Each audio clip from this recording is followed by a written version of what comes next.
Desa Matotonan dapat diakses melalui jalur darat dan sungai. Namun mengingat kondisi jalan darat yang masih belum baik, masyarakat mayoritas menggunakan perahu pongpong dan menyusuri sungai Rereiket. Dengan begitu, keberadaan dermaga Bronjong menjadi penting agar dapat mempermudah akses. Jadi sebenarnya asal muasalnya kita hanya ingin membuat semacam dermaga yang dibikin dari kayu untuk mempermudah orang masuk ke desa. Karena ternyata kalau orang luar itu bisa aja jatuh untuk menggunakan fasilitas yang seadanya untuk masuk ke desa tersebut. Nah, tapi setelah kita melakukan survei singkat, ternyata kita bisa juga nih nggak hanya membuat dermaga, tapi kita juga bisa mencoba melakukan pencegahan terhadap abrasi dari sungai. Nah, dari situ muncullah ide gimana kalau kita bikin dermaga Bronjong aja. Jadi si dermaga Bronjong ini nanti fungsinya jadi ada dua. Pertama, kita bisa mempermudah orang masuk ke desa, tapi kedua juga bisa sebagai proteksi dari sungai itu sendiri.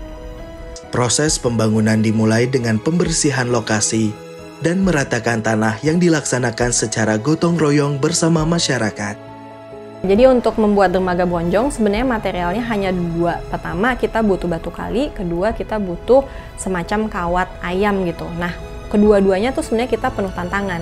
Yang untuk batu kalinya kita tantangannya karena kita tidak bisa beli di toko material, justru kita harus mengambil dari bahan lokal. Ternyata bahan lokalnya itu lokasinya ada sekitar 1 jam dari Desa Matotonan yang medannya juga luar biasa.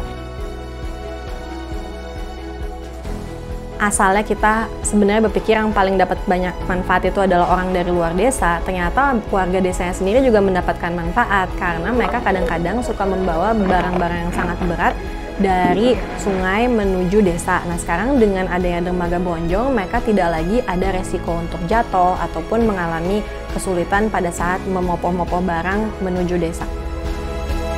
Dengan begitu, keberadaan dermaga Bronjong menjadi penting agar dapat mempermudah akses turun naik warga dan memberi solusi yang terjangkau untuk mengurangi erosi sungai yang kian memakan lahan desa.